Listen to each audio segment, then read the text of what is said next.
Om Sai, Shri Sai Satcharitra, chapters 18 and 19. In the last two chapters, Hemadpad described how a rich gentleman aspiring for quick Brahmgyan was treated by Baba, and now in these two chapters he describes how Hemadpad himself was accepted and blessed by Baba, how Baba encouraged good thoughts and fructified them, and gives his teachings regarding self-improvement, slander and remuneration for labor. Preliminary. It is a well-known fact that Sadguru looks first to the qualifications of his disciples and then gives them suitable instructions without unsettling their minds in the least, and leads them on towards the goal of self-realization. In this respect, some say that what the Sadguru teaches or instructs should not be divulged to others. They think that their instructions become useless if they are published. This view is not correct. The Sadguru is like a monsoon cloud. He pours down profusely, that is, scatters widely his nectar-like teachings. These we should enjoy and assimilate to our heart's content, and then serve others with them, without any reserve. This rule should apply not only to what he teaches in our waking state, but to the visions he gives us in our dreams. To quote an instance, Buddha Kaushik Rishi composed his celebrated Ram Raksh Stotra, which he had seen in his dream. Like a loving mother forcing bitter but wholesome medicines down the throats of her children for the sake of their health, Sai Baba imparted spiritual instructions to his devotees. His method was not veiled or secret, but quite open. The devotees who followed his instructions got their object. Sadgurus like Sai Baba open our intellect and show us the divine beauties of the self and fulfill our tender longings of devotion. When this is done, our desire for sense objects vanishes. Twin fruits of Vivek and Vairagya come to our hands, and knowledge sprouts up even in the sleep. All this we get when we come in contact with saints, serve them and secure their love. The Lord, who fulfills the desires of his devotees, comes to our aid, removes our troubles and sufferings, and makes us happy. This progress or development is entirely due to the help of the Sadguru, who is regarded as the Lord himself.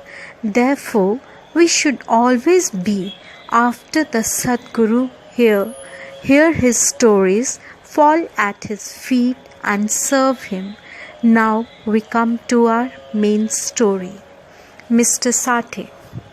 There was a gentleman named Mr. Sathe who had attained some publicity many years ago during Crawford regime, which was put down by Lord Ray, the then governor of Bombay.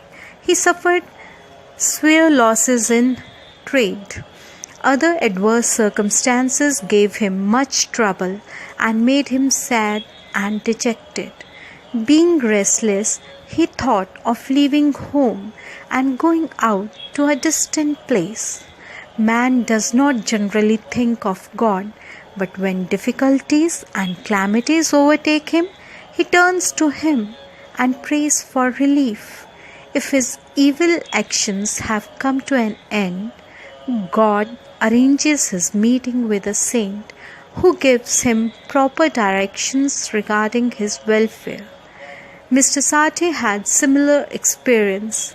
His friends advised him to go to Shirdi, where so many people were flocking to get Sai Baba's darshan, for getting peace of mind and the satisfaction of their wants. He liked the idea and at once came to Shirdi in 1917. Seeing Baba's form, which was like eternal Brahm, self-luminous, spotless and pure, his mind lost its restlessness and became calm and composed. He thought that it was the accumulation of merit in his former births that brought him to the holy feet of Baba. He was a man of strong will. He at once started to make prayan of Guru Charitra. When the reading was finished in the Saptah, Baba gave him a vision that night. It was to his effect. Baba, with Guru Charitra in his hand, was explaining its content to Mr. Sathe, who was sitting in front and listening carefully. When he woke up, he remembered the dream and felt very happy. He thought that it was extremely kind of Baba, who awakens souls like his that are snoring in ignorance and makes them taste the nectar of Guru Charitra. Next day, he informed Kaka Sahib Dikshit of this vision and requested him to consult Sai Baba regarding its meaning or significance, whether one Saptah reading was sufficient or whether he should begin again. Kaka Sahib Dikshit, when got a suitable opportunity, asked Baba, Deva, what did you suggest to Mr. Sathe by this vision? Whether he should stop or continue the Saptah? He is a simple devotee. His desires should be fulfilled and the vision explained to him, and he should be blessed. Then Baba replied, he should make one more Saptah of the book. If the work be studied carefully, the devotee will become pure and will be benefited. The Lord will be pleased and will rescue him from the bondage of the mundane existence.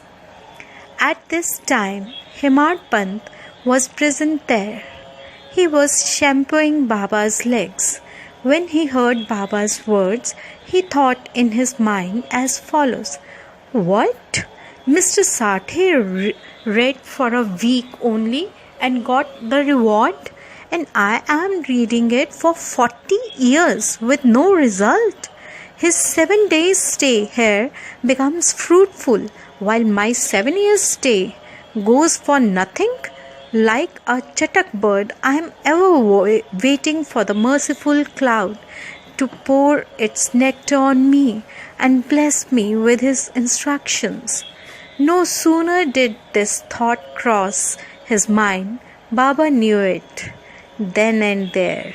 It was the experience of the Bhaktas that Baba read and understood all their thoughts, and that he suppressed the evil thoughts and encouraged the good ones. Reading Hemad Pant's mind, Baba at once asked him to get up, go to Shama, get from him ₹15 as dakshina, sit and chit-chat with him for a while and then return. Mercy dawned in Baba's mind, and so he issued this order. And who could disobey Baba's order? Hemad Pant immediately left the masjid and came to Shama's house. He had just bathed and was wearing a dhotar. He came out and asked Hemad Pant, how is it that you are here now? It seems that you have come from masjid. Why do you look restless and dejected? Why are you alone? Please sit and rest while I shall just do my worship and return. In the meanwhile, you please take Panveda. Let us then have a pleasant chat." After saying this, he went inside and Hemad Pant sat alone in the front veranda. He saw in the window a well-known Marathi book named Nath Bhagwat.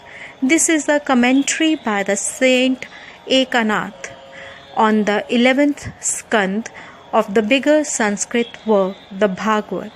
At the suggestion or recommendation of Sai Baba, Bapu Sahib Jog and Kaka Sahib Dikshit read daily in Shirdi Bhagavad Gita with its Marathi commentary named Bhavarth Deepika or Gyaneshwari, and Nath Bhagwat, and also Eknath's other big work, that is Bhavarth Ramayan.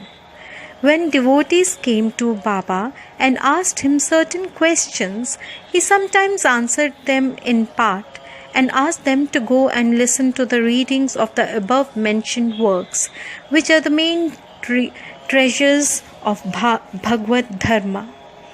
When the devotees went and listened, they got full and satisfactory replies to the question. Hemad Pant also used to read daily some portions of the book Nath Bhagwat. That day, he did not complete the daily portion of his reading, but had left it unfinished in order to accompany certain devotees who were going to the masjid. When he took up the book from Shama's window and casually opened it, he found, to his surprise, that the unfinished portion turned up. He thought that Baba sent him very kindly to Shama's house for enabling him to complete his daily reading. So he went through the unfinished portion and completed it. As soon as this was over, Shama, after doing the worship, came out, and following conversation took place between them. Hemad Pant: I have come with a message from Baba. He had asked me to return with ₹15 as dakshina from you, also to sit with you for a while and have a pleasant chit-chat, and then return to the masjid with you. Shama, with surprise: I have no money to give. Take my 15 namaskars in lieu of rupees as dakshina to Baba. Hemad Pant: all right, your namaskars are accepted. Now let us have some chit-chat. Tell me some stories and leelas of Baba which will destroy our sins. Shama: then sit here for a while. Wonderful is the sport of this god. You know it already. I am a village rustic, while you are an enlightened citizen. You have seen so many leelas since you came here. How should I describe them before you? Well, take these leaves, betel, nut, and chunam, and eat the panveda while I go in, dress myself, and come out. In a few minutes, Shama came out and sat talking with Hemad Pant. He said, the leela of this god is inscrutable. There is no end to his leelas. Who can see them? He plays or sports with his leelas. Still, he is outside of them. What do we rustics know? Why does not Baba himself tell stories? Why does he send learned men like you to fools like me? His ways are inconceivable. I can only say that they are not human. With this preface, Shama added, I now remember a story which I shall relate to you. I know it personally, as a devotee is resolute and determined, so is Baba's immediate response. Sometimes Baba puts the devotees to swear test and then give them upadesh. As soon as Hemad Pant heard the word upadesh, a flash of lightning crossed through his mind. He at once remembered the story of Mr. Sathe's Guru Charitra reading and thought that Baba might have sent him to Shama in order to give peace to his restless mind.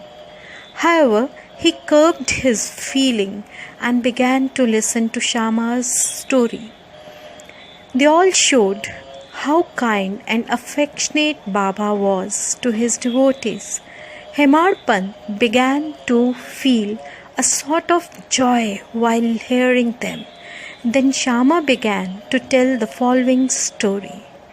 Mrs. Radhabhai Deshmukh. There was an old woman by name Radhabai. She was the mother of one Khashaba Deshmukh. Hearing Baba's fame, she came to Shirdi with the people of Sangamner. She took Baba's darshan and was much satisfied. She loved Baba intimately and resolved in her mind that she should accept Baba as her guru and take some upadesh from him. She knew nothing else. She determined to fast herself unto death, so long as Baba did not accept her and give her any upadesh or mantra. She stayed there in the lodging and left off taking any food or water for 3 days. I was frightened by this ordeal of the old woman and interceded with Baba on her behalf. I said, Deva, what is this you have started? You drag so many persons here. You know that old lady. She is very obstinate and depends on you entirely. She has resolved to fast unto death. If you don't accept and instruct her, if anything worse happens, people will blame you and say that Baba did not instruct her and consequently she met her death. So take some mercy on her, bless her and instruct her. On seeing her determination, Baba sent for her, changed the turn of her mind by addressing her as follows. O mother, why are you subjecting yourself to unnecessary tortures and hastening your death? You are really my mother and I am your child. Take pity on me and hear me through. I tell you my own story, which, if you listen carefully, will do you good. I had a guru. He was a great saint and most merciful. I served him long, very long. Still he would not blow any mantra into my ears. I had a keen desire never to leave him but to stay with and serve him and at all costs receive some instructions from him. But he had his own way. He first got my head shaved and asked me 2 paisa as dakshina. I gave the same at once. If you say that as my guru was perfect, why should he ask for money and how should he be called desireless? I replied plainly that he never cared for coins. What had he to do with them? His 2 paisa were firm faith and patience or perseverance. I gave these 2 pieces or things to him and he was pleased. I resorted to my guru for 12 years. He brought me up. There was no dearth of food and clothing. He was full of love. He was love incarnate. How can I describe it? He loved me most. Rare is a guru like him.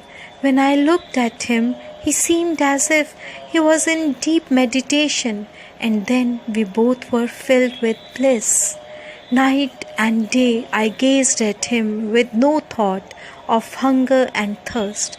Without him I felt restless. I had no other object to meditate, nor any other thing than my guru to attend. He was my sole refuge. My mind was always fixed on him.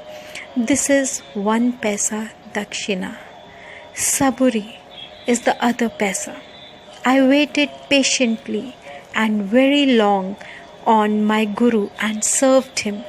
This saburi will ferry you across the sea of this mundane existence. Saburi is manliness in man. It removes all sins and afflictions, gets rid of calamities in various ways, and casts aside all fear, and ultimately gives us success. Saburi is the mind of virtues, consort of good thought. Nishtha and Saburi are like twin sisters, loving each other very intimately. My Guru never expected any other thing from me. He never neglected me, but protected me at all times. I lived with him and was sometimes away from him. Still, I never felt the want or absence of his love. He always protected me by his glance, just as the tortoise feeds her young ones, whether they are near her or away from her on the other side of the river bank, by her loving looks. O mother, my Guru never taught me any mantra. Then how shall I blow any mantra in your ears? Just remember that Guru's tortoise-like loving glance gives us happiness. Do not try to get mantra or updesh from anybody. Make me the sole object of your thoughts and actions, and you will, no doubt, attain Paramarth. Look at me wholeheartedly, and I, in turn, look at you similarly. Sitting in this masjid, I speak the truth, nothing but the truth. No sadhanas, no proficiency in the 6 shastras are necessary. Have faith and confidence in your Guru. Believe fully that Guru is the sole actor or doer. Blessed is he who knows the greatness of his Guru and thinks him to be Hari, Har and Brahma incarnate. Instructed in this way, the old lady was convinced. She bowed to Baba and gave up her fast. Hearing this story carefully and attentively, and marking its significance and appropriateness, Hemarpad was most agreeably surprised. Seeing this wonderful Leela of Baba, he was moved from top to toe. He was overflowing with joy. His throat was choked, and he was not able to utter a single word. Shama, on seeing him in this condition, asked him, "What is the matter with you? Why are you silent? How many innumerable Leelas of Baba shall I describe?" Just at that time, the bell in the masjid began to ring, proclaiming that the noon worship and Aarti ceremony had begun.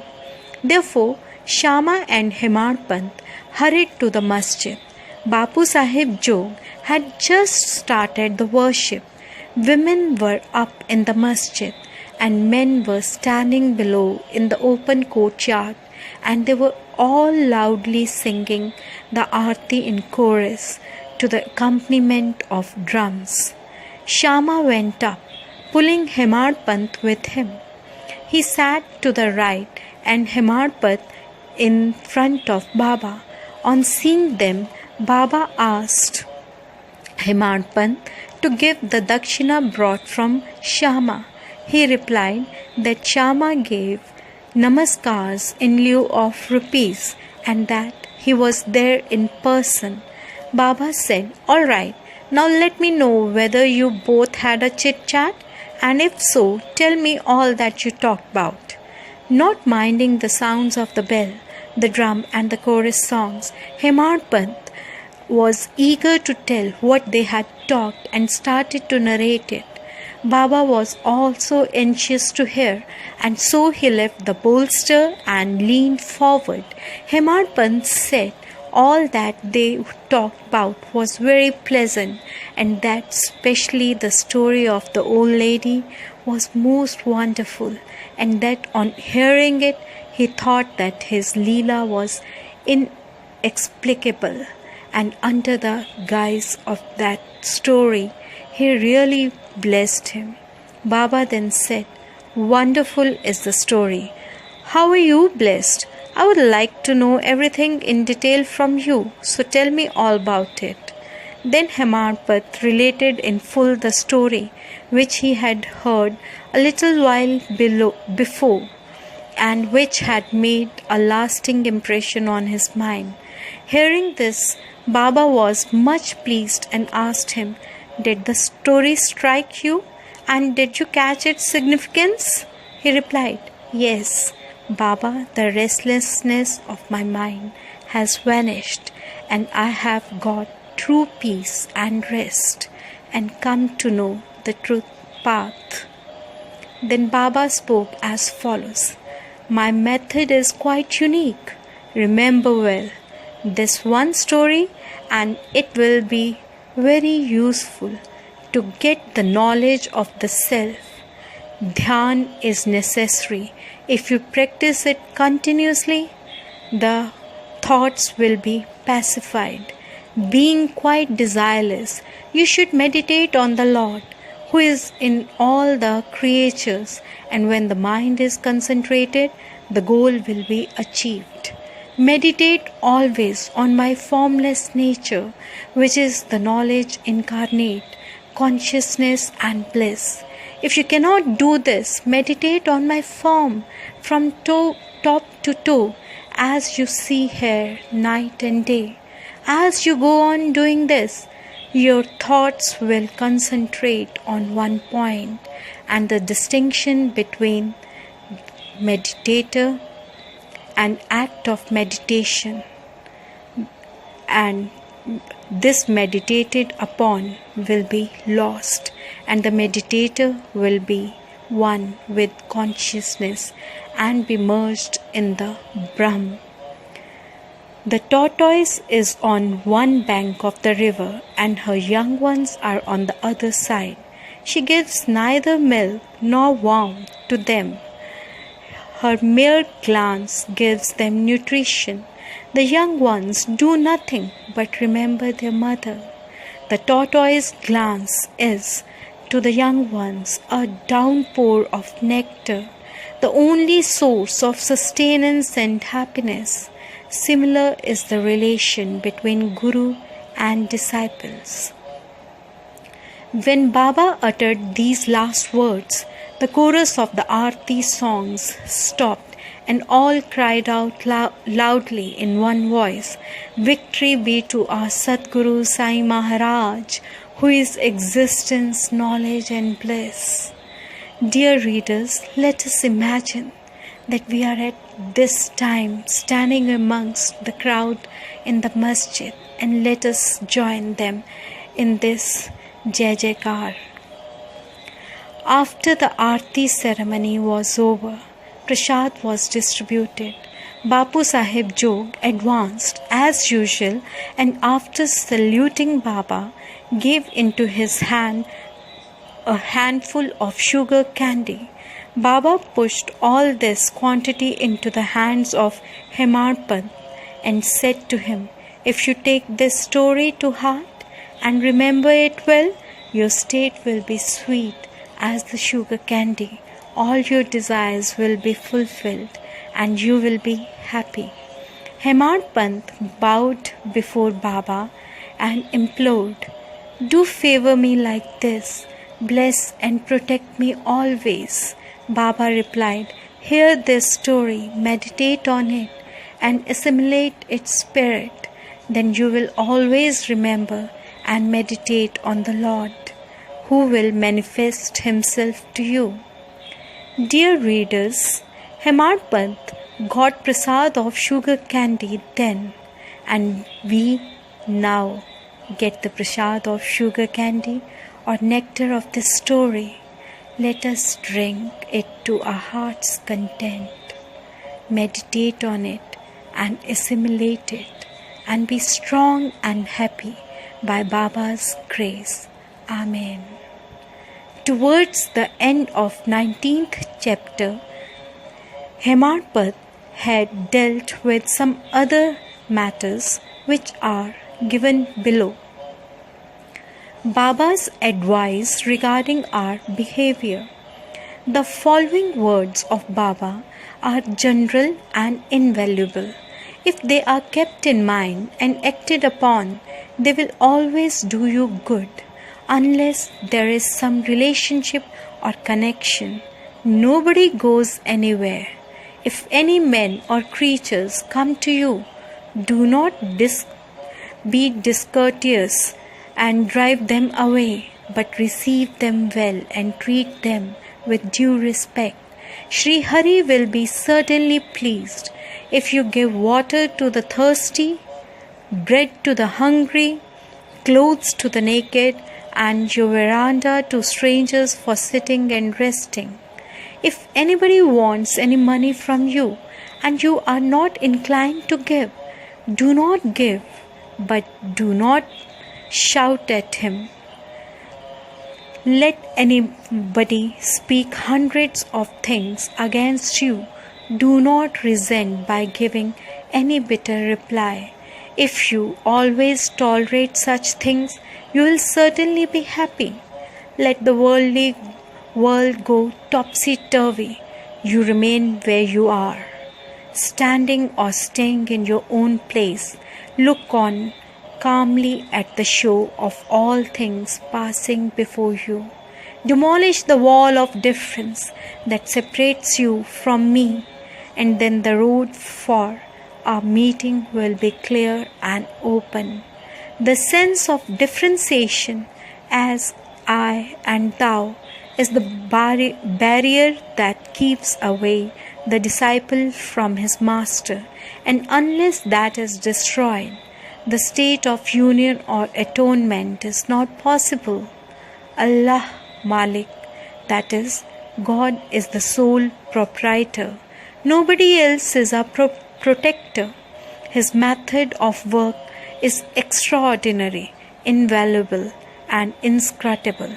His will be done, and He will show us the way and satisfy our heart's desires. It is on account of Rinao Bandh that we have come together. Let us love and serve each other and be happy. He who attained the supreme goal of life is immortal and happy. All others merely exist, that is, live so long as they breathe. Encouraging good thoughts of fruition. It is interesting to note how Sai Baba encouraged good thoughts. You have to surrender yourself completely to Him with love and devotion, and then you will see how He helps you off and on in so many things. Some saints has said that when you get a good thought immediately after awakening from sleep, and if you develop the same afterwards during the day, your intellect will be unfolded and your mind will attain calmness. Hemarpad wanted to try this. On one Wednesday night, before going to bed, he thought, tomorrow is Thursday, an auspicious day, and the place Shirdi is so holy. So let me pass the whole day in remembering and chanting the Ram Naam. And then he slept. Next morning, when he got up, he remembered without any effort the name of Ram and was much pleased. He then, after finishing his morning duties, went to see Baba with flowers. When he left Dikshit's Wada and was just passing Bhuti's Wada, he heard a beautiful song that was being sung nicely by one Aurangabadkar in the masjid before Baba. The song was Guru Kripanjan Payo Mere Bhai, etc. by Eknath, in which he says that he got collyrium in the form of Guru's grace, which opened his vision and made him see Ram in and out, in sleep, dream, and waking state, and everywhere. There were so many songs, and why was this song particularly chosen by Aurangabadkar, a devotee of Baba? Is this not a curious coincidence arranged by Baba to feed the determination of Hemad Pant to sing unceasingly Ram Naam during the day? All saints agree on and lay stress upon the efficacy of uttering Ram's name in fulfilling the ambitions of the Bhakts and in protecting and saving them from all calamities. Variety in Upadesh, slanderer condemned. Sai Baba required no special place nor any special time for giving instructions. Whenever any occasion demanded, he gave them freely. Once it so happened that a Bhakt of Baba reviled another, abused another behind his back before other people. On leaving aside merits, he dwelt on the faults of his brother and spoke so sarcastically that the hearers were disgusted. Generally, we see that people have a tendency to scandalize others unnecessarily, and this brings on hatred and ill will. Saints see scandal in another light. They say that there are various ways of cleansing or removing dirt, viz., by means of earth, water, and soap, etc. But a scandal monger has got a way of his own. He removes the dirt of others by his tongue. So, in a way of he obliges the person whom he is abusing, and for this he is to be thanked. Sai Baba had his own method of correcting the scandal monger. He knew by his omniscience what the slanderer had done, and when he met him at noon near the Lendi, Baba pointed out to him a pig that was eating filth near the fence and said to him, "Behold how, with what relish it is gorging dung. Your conduct is similar. You go on abusing your own brother to your heart's content. After performing many deeds of merit, you are born a man, and if you act like this, will Shirdi help you in any way?" Needless to say that the Bhakt took the lesson to his heart and went away. In this way, Baba went on giving instructions whenever necessary. If these are born in our minds and acted upon, the spiritual goal is not far off. There is a proverb which says, "If there be my Hari, he will feed me on my cot."